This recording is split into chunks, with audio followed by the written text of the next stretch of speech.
Hello there and welcome to another Paro seminar. This month what I wanted to do is look at a film adaptation of a play by Jean Genet from the 1950s called The Balcony.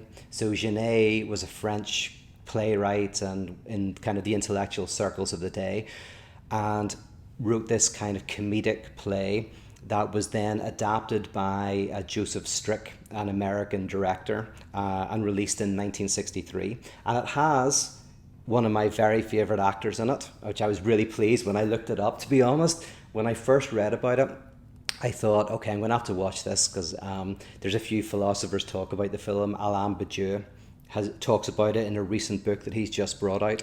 Lacan mentions it. And so I'm like, okay, I should watch this. And then it turns out that, yeah, as I say, my favourite actor is in it, and it was actually really fun to watch. And that is Peter Falk. I don't know if there's any Columbo fans out there, but Peter Falk, I've watched every single Columbo he's ever done. And also Leonard Nimoy is in it as well. They're both looking very young. So I'm just going to give a brief synopsis of the film, which is pretty close to the play. So there's a few differences, but I'll be talking primarily about the film. It's a faithful rendition, really, of the play, and Genet was, officially endorsed it. And then once I've given you a synopsis, I'm going to kind of make 3 points that are connected to really the idea of illusion, revolution, and transformation. So we'll touch on some of those themes. So to begin with, The Balcony is set in an undisclosed city somewhere in the world where there is a revolution going on. There is a resistance movement that is overthrowing the authority. And in the heart of this city is a brothel called the House of Illusions. And I think House of Illusions is how traditionally brothels, what they were called in France. So in this House of Illusions, funnily enough, there's no sex really goes on. We don't see any sex, but we see these men living out their fantasies. And it is sexual, right? So there's a sexual dimension. But the 3 men that we're introduced to is one who has a fantasy about being a bishop, a priest, listening to the confessions of people. And so this House of Illusions, which is more like a theatre set, right? It's a very expensive brothel, and they set up very extravagant scenes, and they have all these uniforms and outfits, and they can basically create any type of illusion that you would like for a price.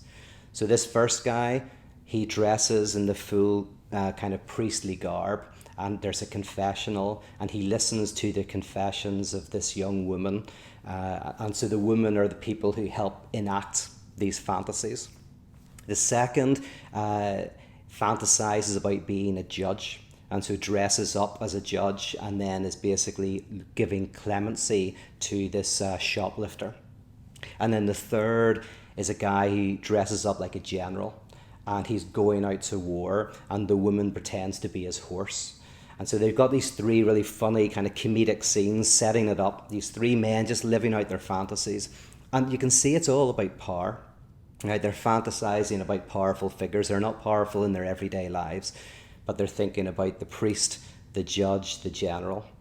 And there's a sexual dimension to it. So anyway, the chief of police enters the brothel, and the chief of police is having a bit of a relationship with the woman who runs the brothel called Madame, I forget her surname, Madame I'll have to look it up, but the madam of the brothel. And he comes into the place, Irma, that's it, Madame Irma. And so he comes in and he sees Madame Irma, and he says, basically, the city is falling apart. The rebels are taking over. He almost got killed himself. And he tells her that the queen, who was supposed to be coming into the city, isn't able to. And the whole idea was that the queen was going to drive through the city as a show of power to let you know that authority still existed, that the system was still there. But that couldn't happen. And so he comes in and he says, listen, will you dress up as the queen? Get into the car, just drive you through the city, you pretend to be the queen, and just that being seen might be enough to galvanize the forces that are fighting the resistance, might be enough to win over the people. And she's like, no way, I'm not going to do that, right? But she does say, but hold on a second, what about the other pillars of power? And he's like, well, no, they're all dead. He says the Chief Justice is dead, I think thrown out of a window. He says the general died, somehow I can't remember. And then also, I think he shot the bishop, the head of the church, for insubordination or rebellion.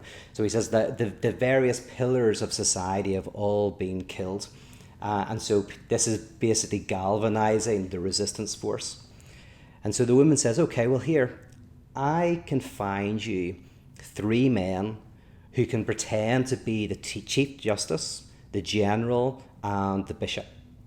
They can go out in the car, drive through the city, you can put them up, let people see them, and that might be enough to, kind of save the city. So they go to these 3 guys and they convince them to dress up in their garb and pretend to be those figures. So in a clip I'm just going to show now, you'll see the chief of police giving this rousing, semi-incomprehensible speech to the people, basically saying that everything is fine, we're all good, the city is safe, and they're going to send out the Chief Justice, the General, and the Bishop in order to reassure you. And so at the end of this clip, you'll see the 3 of them in the car about to be driven off.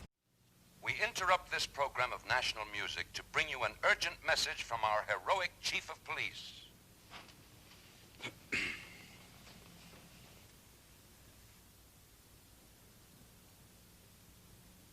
People of the left, people of the right, people of the center, citizens.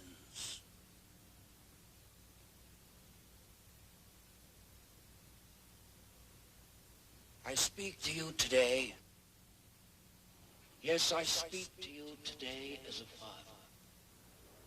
I call to you out of a profoundly troubled heart. Attempts have been made to kill me. They have failed. They will always fail. For even if they succeed, they fail. For if I die, order must be restored. Traffic must flow. Jaywalking must be crushed. But calm your fears, my dear people. I live. The Queen lives. Authority lives. Our nation lives. Our civilization is therefore invulnerable. Its enemies will wither away like a weed withers in the sun. And how could it be otherwise? This nation, this holy nation, this national heritage, this nation of saints and generals, this nation of folkloric heroes and gigantic agronomists, this national nation, this nation composed equally of minerals and miracles, where the dark intuition of Indianism mingles with the geometry of Aristotle. This nation of yours, this nation of mine, of grandmothers and grandchildren kneeling before our national shrine. This national soil, virgin and prolific, fertilized daily by the heroic manure of our national cattle. I say to you, our nation. Is it conceivable to you, as it is certainly not to me, this nation can be anything else but eternal. Who dares spit at it? Who dares to soil the purity of this nation, which is of itself a monument to all other nations? Only a dwarf named Roger. Roger.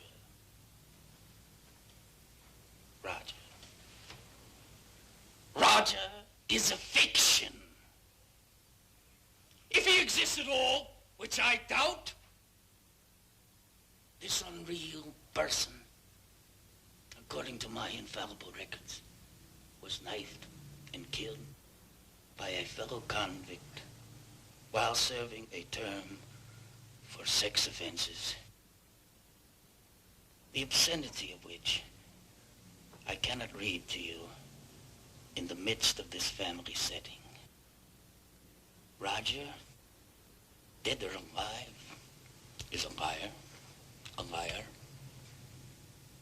The general, whom he claims to have beheaded, will tour the city and the distinguished Chief Justice of the Supreme Court, supposedly dead of fright, will ride with the general. The bishop, who many people have accused me of shooting for treason, will ride with the general and the judge.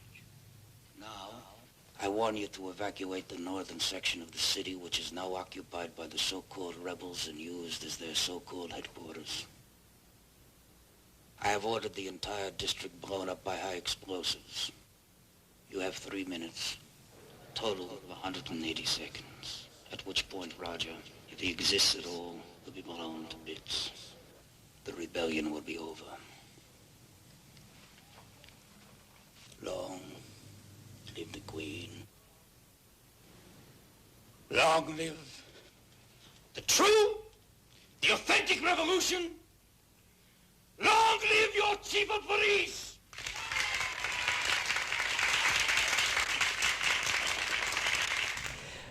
Okay, so once they do this, then the police chief feels that he's getting control of the city. He plants explosives in an area where the rebels are known to be hanging out, and their headquarters are, blows it to pieces.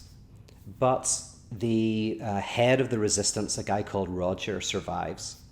And interestingly, Roger goes to the House of Illusions and he dresses up as the police chief. Now, one of the kind of running jokes in the film is that nobody wants to fantasize about being the police chief. Everybody wants to fantasize about being a general or a judge or whatever, but nobody ever wants to be the police chief. So he's got an outfit in there and nobody ever wants to wear it. But now that the chief has regained control of the city and is showing this active power and is not just this impotent guy, Roger, the resistance leader, wants to fantasize about being him. They then get into a fight. The women strip them naked and then throw them out of the brothel, and they kind of sheepishly go back to their own headquarters. Okay, so that's kind of the movie. There's lots going on in it, but the thing I want to probably concentrate on today is the notion of illusion. So, of course, this is called the House of Illusions, and we all know that this is a place where people go in order to act out their fantasies. But one of the key things in the film is that we are confronted with the reality that the external world is an illusion. And it's not just an illusion, it's a double illusion. So in the House of Illusions, right, people dress up, they live out their fantasies.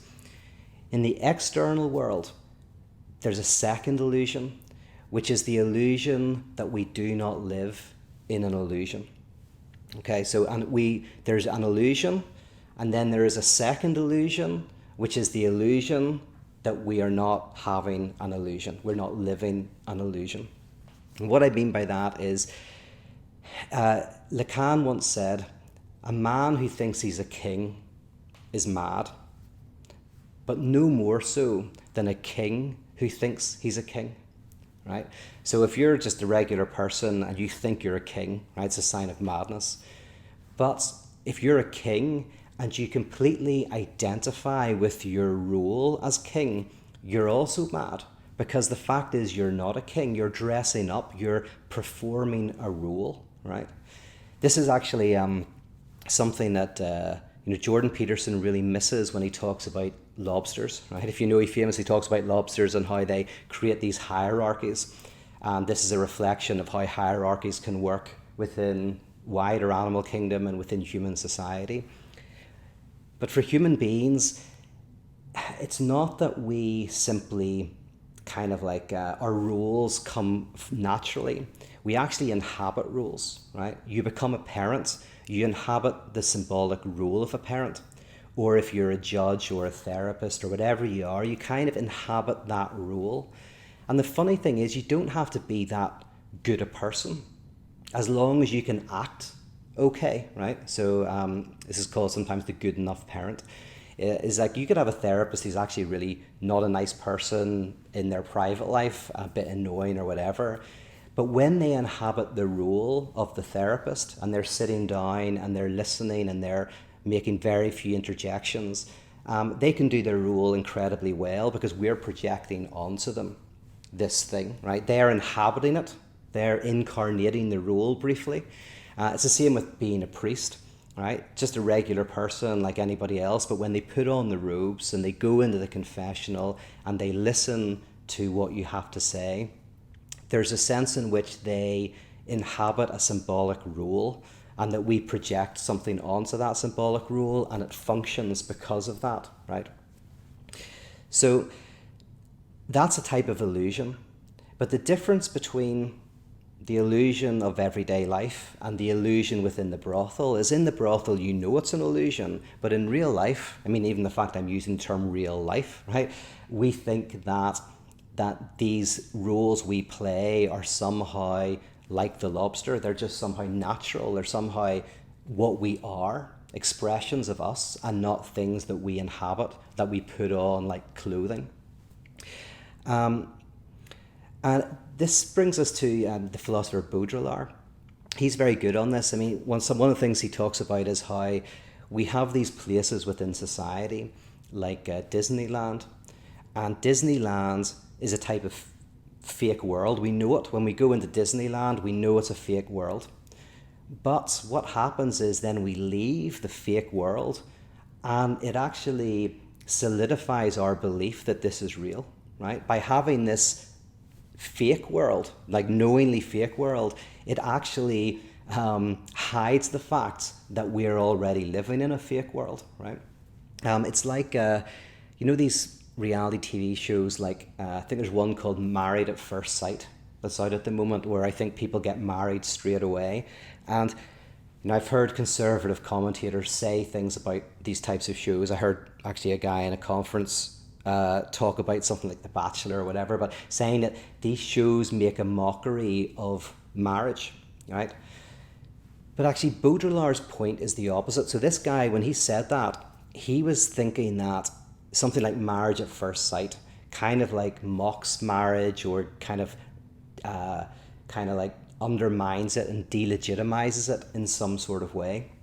But Baudrillard says no, it's the opposite. It's actually through seeing that, it solidifies in our heads that the other stuff is real marriage, and real marriage somehow being something eternal, atemporal, it's just the way it is, rather than seeing marriage as itself a type of construct. Even if it's a good construct, it's a creation, right? So by seeing on TV Married at First Sight, it actually has a conservative function, and the conservative function is solidifying the fantasy that this other type of marriage is actually somehow kind of real. And actually the guy in the conference was doing exactly this, because he was a kind of conservative Christian guy, and he was attempting to defend the kind of like legitimacy of real marriage. And actually what he was doing, and he was actually using Baudrillard, so he kind of misread Baudrillard. He was trying to do it precisely by contrasting it. Like the best way he could legitimize it was by contrasting it with an obvious fake. So the fake hides the fake. So the House of Illusions has an illusion, but the external world has an illusion and then has a double illusion, which is an illusion that covers over the fact that there is an illusion. Secondly, I want to say that something I think Genet is playing with here is the political power of seeing this, of actually seeing through this. Because the problem is, in this film, there is a battle going on for the city, right? It's some sort of kind of revolution. But you kind of get the feeling that it's just going to get new people to the top. It's not a revolution of the very way that the society runs. It's just a battle in which kind of the old guard are going to get kicked out and some new guard come in. And a lot of revolutions are like that they're not so much about changing the system, but rather changing who gets the rewards of the system. And we see this, I think, in an interesting way when Roger, the resistance leader, dresses up as the police chief, almost kind of like showing that the fantasy of Roger is to have the power of the police chief, right? So you kind of see that although these are two opposite figures, maybe they are completely kind of intertwined in some sort of way. And in the film, you're drawn to the idea of the importance of somehow seeing through this, and it's the women in the brothel who see through it, right? The brothel is just going on as normal, trying to make a living and trying to avoid getting killed, right? But they are the ones who see through the illusions.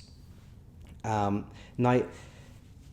it's not that like the Emperor's New Clothes. The idea here is not to show that we're naked. The power structures are naked. The systems of law and religion and the military are really a sham. It's more like something Lacan talked about when he said, really, like the true obscenity is not the obscenity that the Emperor has new clothes. The true obscenity is that beneath his clothes, he is naked, right? So, there's a joke, old joke about basically somebody looking at this woman and saying, look how disgusting she is, beneath those clothes, she's naked, right? But that's kind of the idea here, is that these symbolic structures that we live into, say, for example, it's a parent, a mother or a father, right? You're both a woman or a man, right? And you're also a mother or a father. And those aren't distinct and they're not completely the same. And you enact these rules, but there's a certain point at which your child sees through the rule, sees and ascertains the weakness. So when you see kids asking their parents repetitive questions, right? Sometimes people take it as a sign of the kid's very inquisitive, wants to learn a lot, right? But you can see the pleasure is that they want to keep pushing until you hit a brick wall. It's almost like, looking for the nakedness underneath the clothes, looking for the breakdown of the symbolic figure, right? And that's an important rule. That's something that has to happen. So one is the kid enjoys, like poking at that, but eventually part of growing up is seeing that your mother, for example, is a person, and you had a symbolic role for her, and she played a symbolic role. But you get to a point where, as an adult, you maybe relate to your mother or your father more as a friend or as a person than as a symbolic figure. So the idea, as I say, is not to strip away all of these structures we couldn't even imagine. There's a truth to these symbolic rules that we see in society that we enact. But there is an acknowledgement that within these social rules, underneath them, we're all naked, right? Hegel calls this substance is subject, which is like the substance of the law. Underneath it all is naked, right? The There's something about the authority structures that is not transcendent, eternal, that just has to be obeyed. There is a type of lack within it that allows for change and transformation. That's where real change can kind of happen. And so in this film, for me, the brothel is this radical place. This is why I call this the brothel as church, because in parotheology, the idea is the church is able to help us see the nakedness underneath the clothes, right? I'll come back to that in the third point, right? But the point being that these authority structures exist, but we need to keep a distance within them. And actually, there's a clip that I'll show now where the three figures of the three men who are playing the judge, the general, and the bishop, all start to confuse themselves with their rules. They start to want to become their rules. They are the king who is mad because they think they're a king. There they are, they're coming back. 3 saints. 3 heroes. 3 lunatics.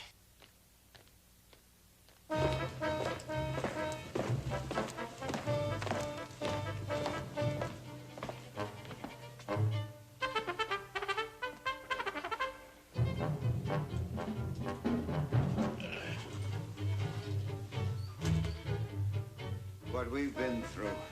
Now it's all over. Maybe it isn't. What do you mean? Don't you see, gentlemen? It lies with us to make this masquerade real. We must seize the occasion. We must act. Action? Well, that's my job. But act. How? That's the problem. Well, don't you see? We must grab the occasion by the short hair. What's your grammar? What the hell do you mean? He means nothing. That's the function of language up here in these upper levels. First of all, we must use language that magnifies adulation, adoration, adumbration. In the meantime, we must act fast and with precision. Now, take me, for example. Instead of being the symbolic head of our country's church, suppose I decide to be its actual head. I'll reorganize the clergy. A cathedral is under construction. It's all in there, full of plans and projects. What about you? The law has its own tempo. Nothing must be hurried. I have a number of appointments with magistrates of the lower courts. We're drafting new bills, revising old laws. What about you, General? Me? I don't know. Your ideas go through my head like a dream. Is it possible for me to wear this uniform forever? To have a staff, real maps, a female secretary, military uniform? You know, I'd love to undo all those brass buttons. Take off the sharpshooter medals, the good conduct badge, the battle stars, one by one. Delicious. Do you realize that all military underwear is olive drab? Generalissimo, Supreme Commander of the Armed Forces. This is a national crisis.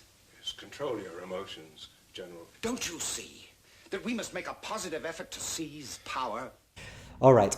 And then kind of the third point that's connected with this is the, I guess, the political dimension and the importance of this. So the thing about the brothel that's so powerful is eventually they do send out the chief of police and the leader of the resistance naked, right? They've got towel around them, they're chatting. You kind of like see that there's something about the brothel that has been able to see through these authority structures that kind of has a certain kind of like cynicism. And that actually has a political dimension, a political power. And this is what I think when I talk about communities that kind of live out the death of God, right?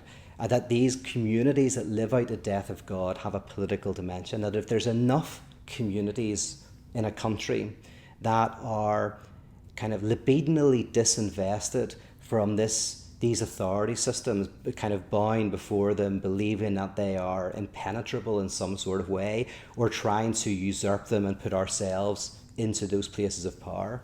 If we can somehow kind of like find freedom from that submission to these authorities, or the desire to inhabit those authority structures, that can actually lead us to a place in which a country can have a lot more health. It's not about a critique within the system, it's a critique of the system itself. So the system itself is held together by these pillars of authority, right? The legal system, the religious system, the army, all of these systems that keep everything in place, that seem immutable, that we either are jealous of, resentful of, or want to bow before, right? In the brothel, there is a certain kind of like seeing through these structures and seeing that they are temporal, that they can be changed, that they are not some sort of immovable rock. And I call this the experience of the death of God, because if you think of the three movements in the death of God, so you have God as the substance, the immovable law, right? The highest principle, right? Then you have the kind of the crumbling away of that. And in Christianity, this is where Christ cries out, my God, why have you forsaken me? And the notion is we look at this figure as the substantive God, and then we see that God experience his own impotence, his own kind of lack. And by doing that, we experience this death of God, this kind of like this rupturing of this absolute system. And then the third part is the idea that God is now the name we give to the reality we participate in when we love and when we do the work of love in the world. So God is where the community gathers together in love, gathering together to attempt to improve the life of the people around them. So that's the kind of three movements of the death of God. And you see this in Genet's film. You see the substantive figures. Now, they've been killed off. The police commissioner is impotent. He almost got killed in a car bomb. And we see him creating an illusion, right? Getting these three people to play these pillars, to put them through the city, to try to show that they haven't lost control. Then you have the death of God, which could be, and this isn't really seen in the film, but would be the point whenever people realize that this is all a sham, right? Now we're seeing that, so we're the person in that privileged position, so we experience the death of God. This substantive system is a type of fiction, it's a type of illusion, which functions precisely because there is a second illusion, which is the illusion that it's not an illusion, right? So that's stripped away. The second illusion is stripped away. And then the third movement is the idea that kind of real change and a kind of real political transformation happens in that very acknowledgement. In the very experience of that loss, we can have a community that is healthier, that is not frenetically pursuing all of these things within our society, all these transcendent ideals, right? We're freed from that, and that this actually leads to a different way of living and being as individuals, and also if there's enough of these communities around, it can actually make a change in terms of politics as well. So that kind of move. Because if you notice, right, in these, there's been some documentaries have come out recently, and often they're like about abuse of some kind that has happened within, say, the Olympics, or within the world of Hollywood, or within the religious world, right? So we all know examples of those. Those are the three biggest: entertainment, religion, and kind of the Olympics. And one of the things all of these hold in common is they have a very transcendent value. And by that I mean they're things that our society or parts of our society hold up as kind of connecting with something much bigger than us, right? So people will put their kids into gymnastics classes and the kids will kill themselves trying to get a place in the Olympics. Or young kids will be put into religion and, this entrusted to these priests, right? As kind of like incarnations of or representatives of God. And in the Hollywood industry, it's like it's the dream of kind of wholeness and completeness through fame and money and power. And so it makes sense that there's lots of abuse within those systems, because for a system of abuse to work, you kind of have to have a very strong transcendent kind of dimension to it, which kind of makes everyone blind, right? So we obviously blame the perpetrators, but there's something about the very system that allows the perpetrators to continue to do that. Something about how the society around Hollywood or the society around the church or the society around the Olympics and sports is so transcendent that we kind of almost turn a blind eye to anything that we see might be wrong, right? And that's what kind of gets broken here. And that's what I'm talking about, is that somehow, yes, we still have these symbolic dimensions within the world, but the death of God is where these symbolic dimensions are seen to be naked beneath their clothes. And so we don't get as caught up in them. You act the role of a mother or a father and you do it as well as you can, but you don't kind of like completely lose yourself in that identity. Otherwise, there's problems with that, right? You don't completely lose yourself in the identity or completely abdicate your responsibility to enact and enter into that role. There's a certain entering into the role while acknowledging its social construction. Okay, so 3 points that I made simply is the film shows us that the House of Illusions is full of illusions, but we actually live in a type of illusion that then has a second illusion, which is the illusion that we're not in an illusion. And that means that we sometimes think the system is eternal. The way things are done are just the way it's always been done and the way it always will be done. We are at the end of history, right? We just think that's the way it is. That's what the chief of police is trying to do when he sends out the figures of the judge and the general and the priest, the bishop. He's wanting to go like, these are eternal structures, they haven't been destroyed. Even in the speech, he says, even if I die, I'm not dead. You can't kill me even if you kill me, right? This is eternal, right? So that's the first point. And the second point is we see through that. We experience the kind of the ridiculousness of thinking that we are the people that we are, right? Where we become one with our jobs and we can't see ourselves as human beings or always beyond the identities that we take, right? We're in our identities and also not at one with them. That's the kind of existential point of someone like Jean-Paul Sartre. And by the way, on that, think about the gargoyles, or the grotesques, they're called, the grotesques on the churches that we see in Europe, right? One of the reasons for the grotesques is that they're laughing at us, right? They're looking down at us going about our daily business, thinking that we're oh so important, right? And the grotesques are there to kind of like mock us. An example I've used before, but with The Office, the British Office, David Brent was this stupid character who took himself too seriously. He was a manager who wanted to be the best manager. He identified his whole identity with it, and yet he was kind of pathetic. And so we were the grotesques laughing at David Brent. But then in the UK edition, it ends with not him stopping being an idiot. It ends with him realizing that he's an idiot.